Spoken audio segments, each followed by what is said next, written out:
Hello, what's up YouTube? Ron is with another tutorial, and in this tutorial I want to show you how I did the color grading for this very image. I've been getting so many questions about how I achieved this very look for this very image. You can see before and after for this image. So I want to show you how I color graded and got this look in Capture One. So this is not Photoshop, and those that always ask me about the software I use to color grade, this is Capture One, and I will always recommend this as a color grading software. Just learn how to use Capture One and you're going to be getting the best out of your images and the highest dynamic range out of your images if at all you shoot in RAW. So secondly, I would always recommend that you shoot in RAW because you can see, look at the background right now, just look at those nice and popping blues and that information that we are able to achieve out of this image. So without further ado, let's just get started with this tutorial. I'm just going to hit reset and we're just going to undo the before and after slider. So in Capture One, you may be wondering why mine may be looking different from yours. So this basically doesn't matter, but if at all you're missing any other tool or option in Capture One, simply right click here and you can come to Add Tool and you add whichever tool you're lacking in Capture One. So if at all you just want the same interface like I have mine right here, you can simply come to Window, you come to Workspace and you come to Migration, and you're going to be having it the way mine is looking right now. So usually in Capture One, what I tend to do first is to do the color grading and the lighting corrections on separate layers, so that when I am done doing the color grading, I can change the opacity to the one of my liking depending on how extreme I've gone with the color grading process. So first of all, in Capture One, I come to the high dynamic range option and I take down the highlights, and you can see this gets back the information within the sky area. Just look at the sky, and I also do the same for my whites, and you can see this also gets me more of the blues in the sky area and the information within the sky. So after doing that, I'm just going to come to my blacks and simply take the blacks a little bit down to add a slight bit of contrast within the image. Then after doing that, I first of all leave my shadows, then I come all the way down to my levels to add contrast. So I take my blacks up just like that, and you can see just by increasing the blacks, it pumps up or it adds a rich contrast within this image.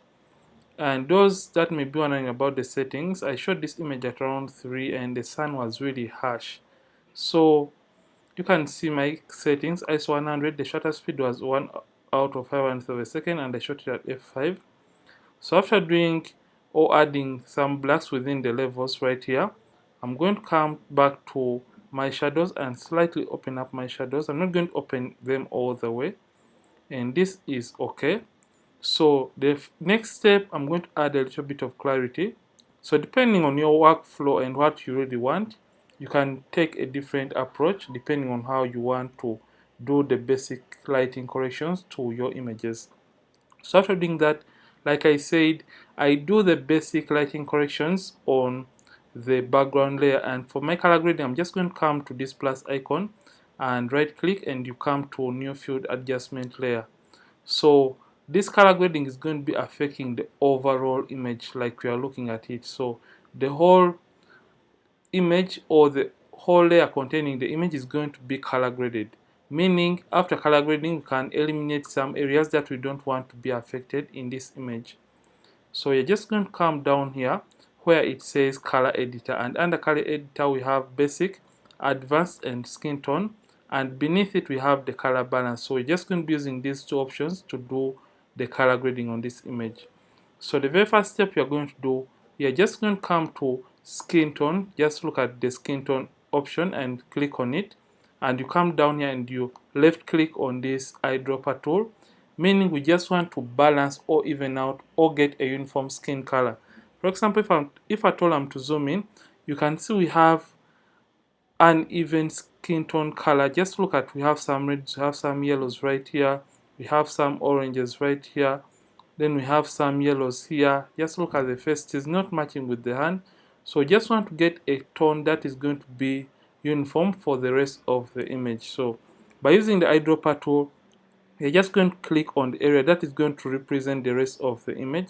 So I'm just going to click on this area, and you can see when you click on this area right here, it creates for you this wheel that contains all the colors, but this little pie area is going to show the range within the color of the selected area. So just look at this range. So when you're looking at this image, just look that it even has, this is a maroon dress. So we don't want the maroons in the image to be affected, meaning you're just going to simply click right here on this range option and just take it up slightly so that it is out of the maroon dress. And in order to see this better, you just scroll down and you come to this option and you click on view selected color range, and you can see this is only going to be affecting the skin tone of the model. So just come and uncheck that. So we're just going to come to the uniformity slider and left click on the uniformity slider and start moving it up. So I'm just going to zoom in slightly. So just start moving the uniformity slider up and just look at how the skin is now blending and matching. So after taking the hues up, I'm just going to slightly take up the saturation, just like that, so that the skin can even blend even more. So after doing that, I'm going to come, you can see where it says amount, and under amount you can either add greens within the image or within the skin tones, or you can as well add magentas within the skin tones. So depending on your liking, I'm just going to add a little bit of the magentas, just a slight bit of magentas within the skin tone. So this looks great. And now we are done evening or matching the skin color or skin tones.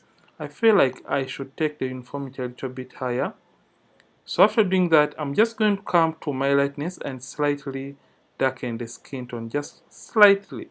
So after doing that, the next thing we just want to handle is this color balance option. And under color balance, usually I prefer my highlights to have a little bit of the greens. So you can see when you click right here, for example, in the highlight area, when you click on this middle circle and you take it around the image, you can see the image is going to change or be altered depending on the color that you are going in for. So like I said, I prefer a little bit of greens within the image. So the farther away you take the circle, the more intense that color is going to be, and the closer to the center you take the circle, the lesser that is going to be. Or alternatively, you can select the color that you want and simply use this option and take it down to reduce on the intensity of that color. Just look at how the wheel is shifting to the middle, just like that. So I just add a slight bit of greens within the image. I'm going to come to my shadows and add a little bit of blues within the shadows, just like that. I'm just going to go with a little bit of cyan. So just going to add a tiny bit of cyan to my shadows. Just that is quite enough. So after doing that, the next thing I want to do is handling the sky area rather of this image. So in order to handle the sky area, I'm simply going to come to my basic option right here under the color editor, and I'm going to first of all increase or make the sky even saturated. So in order to do this, I'm just going to come to the blue channel and take the saturation slider all the way up, and you can see it saturates or it oversaturates the blues right here. And in order to get more out of the blues, I'm going to come to the lightness and simply take the lightness slider downwards, just like that. So that looks great. And I'm going to come to the hues and take this down just like that towards my aquas. So I'm just going to take it down even more. So negative 18 is great. And after doing this, I'm going to come to my aquas and I'm going to play around with the aquas still. I'm going to hue the aquas up to down up. I think 15 looks great. And come to my oranges. And under oranges, I'm going to simply, first of all, come and click on the oranges. And I just want to take this towards my yellow side, just like that, by a tiny bit. So around 1.2 is great. And after doing that, I'm going to come to the lightness and simply make the skin even richer, just like that, turning the lightness down or the luminance values of the oranges just slightly. So just look at the image and how nice this looks. But as we are color grading, you may notice that it may have affected the lipstick of the model, even the eyeshadow. So like I said, we have this layer. If at all you feel like you have over color graded and you have gone a little bit overboard, you can calm the opacity and turn down the opacity of your color grading. So I'm just going to leave it the maximum so that you can see everything to the brim. So I'm just going to come to right here to my eraser tool with the adjustment layer 1 selected, or my color grading layer selected, and I'm just going to erase the color grading from specific areas, for example the lips and the eyeshadow. So in order to see that quite well, I'm just going to click on the M key on the keyboard and simply left click and erase. So you left click and hold down, and you can see it is erasing the color grading from the lips. So usually you don't want to change the makeup so much when you're doing the color grading. So I'm just going to also come to the eyes and just eliminate the color grading from the eyeshadow and the eyes themselves, just like that. And after doing that, I'm just going to click on M yet again, and you can see this is now close to perfect. So let's see the overall before and after for the color grading of this very image. I'm going to click on the before and after. Just look at the before and the after. So basically, this is what I did when I was color grading this series of images. And in Photoshop, what I basically did, I just selected this outfit and I took the exposure of the outfit a little bit down, because I didn't want, or I wanted to get more of a maroon color out of this outfit. So basically this is what I did when I was color grading this image. And if at all you have loved this video, don't forget to like it and don't forget to subscribe this channel. If at all you are watching and you're not subscribed this channel, Ronix from Ronix Photography, thank you for watching, and I'll see you in yet more amazing tutorials. And don't forget to keep practicing and also keep creating.